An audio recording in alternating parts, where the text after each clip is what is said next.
Shalom peuple de Dieu, nous vous bénissons, vous qui nous suivez en ligne. Nous sommes venus à vous pour vous proposer 2-3 choses de la part de Dieu.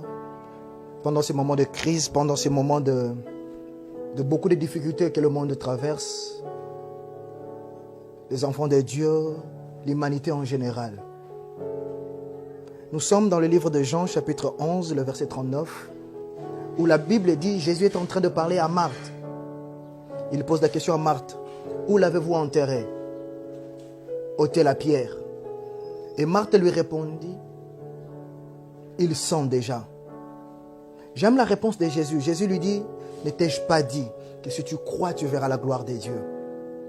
J'aimerais pendant ces 2 minutes parler des 2 attitudes. En réalité, l'attitude que Marthe avait affichée à l'égard de Jésus n'était pas une mauvaise attitude. Il voulait simplement dire à Dieu, par rapport à la raison, par rapport à la science, par rapport à tout ce que l'homme peut prouver, il est difficile encore de ôter la pierre, ou sinon il est irrationnel de ôter la pierre. Parce que ça fait déjà 4 jours que Lazare est au tombeau, il sent déjà. Mais Jésus lui remet en place pour lui dire qu'il y a une grande différence entre l'attitude de la raison et l'attitude de la foi. Pendant ces moments de crise, les scientifiques sont réunis de partout dans le monde. Les grands savants, les grandes têtes sont réunis pour chercher comment pallier à cette situation. Et j'aimerais inviter les enfants de Dieu à garder cette attitude de ceux qui croient à ce que l'Éternel dit. J'aimerais inviter le peuple de Dieu à conserver leur foi. Il peut y avoir des accords entre ce que la science dit et ce que la Bible dit. Mais j'aimerais que tant qu'enfants de Dieu que nous sommes, nous puissions focaliser, nous puissions fonder notre foi en ce que l'Éternel a dit. L'Éternel a dit, si nous croyons, nous verrons. Et nous verrons la gloire de Dieu. Quoique ce sont des attitudes salvatrices, la science a résolu beaucoup de problèmes à l'humanité. Nous avons foi en elle, de foi, oui. Mais au-delà de la foi à la science, ayons la foi à ce que Dieu nous a dit. Et c'est le moment où Dieu est en train de nous prouver. Il y a beaucoup de gens qui ont leur foi ancrée sur la masse. Ils ont leur foi reposant sur les autres personnes. Mais Dieu a permis que ces moments arrivent pour évaluer notre foi individuelle. Sans personne, sans ton pasteur, sans l'église. Es-tu capable de croire encore à Dieu? Dieu veut que tu lui prouves. Malgré que Lazare a déjà fait 4 jours, malgré que nous sommes dans le confinement, malgré qu'il est impossible d'accéder à nos pères spirituels, malgré qu'il est impossible d'accéder à tout cet environnement qui nous aidait à être spirituels, est-ce que tu es capable de continuer à rester enfant de Dieu? Est-ce que tu es capable à croire? Car croire, la foi va au-delà de l'impossible. La foi va au-delà de la raison. La foi va au-delà de tout ce que la science peut proposer. La foi, c'est celle qui crée le miracle. Le miracle, c'est ce qui dépasse l'entendement de l'homme. Tu peux avoir une bonne attitude de dire à Jésus, il sent déjà. Mais ce n'est pas l'attitude à laquelle Jésus t'attend pour opérer un miracle de la résurrection de Lazare. L'attitude, la foi que Dieu t'attend, c'est la foi qui ôte la pierre. C'est-à-dire la foi qui brise toutes les limites possibles. 1000 morts, 2000 morts, 4000 morts. Ce sont des pierres qui se placent devant ta porte. Mais que ta foi t'aide à ôter ces pierres et à croire que même après 4 jours, Lazare est capable de revenir à la vie. Même après 6000 morts, l'Éternel est capable de radier ces fléaux.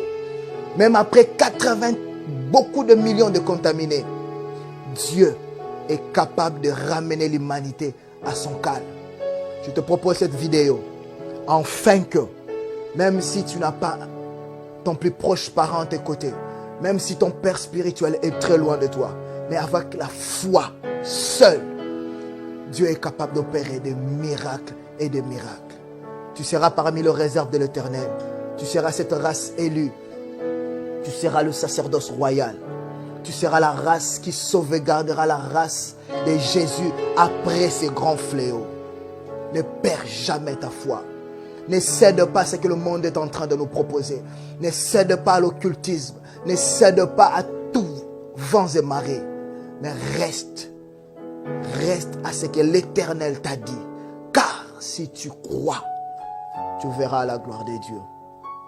J'aimerais que nous puissions prier avec ceux-là qui se sentent abandonnés, avec ceux-là qui se sentent délaissés, avec ceux-là qui ont perdu l'espoir, avec ceux-là qui ont perdu leur confiance, avec ceux-là qui ont perdu tout leur confort spirituel.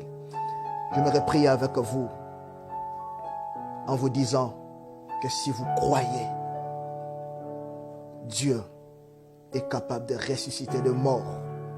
Dieu est capable d'opérer un miracle qui dépassera les oreilles de quiconque l'entendra.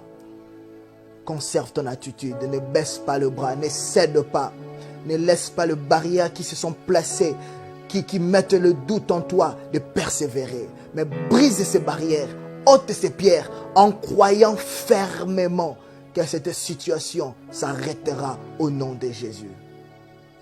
Seigneur, je te bénis et je te loue. Parce que je sais une chose, la Bible n'a jamais menti.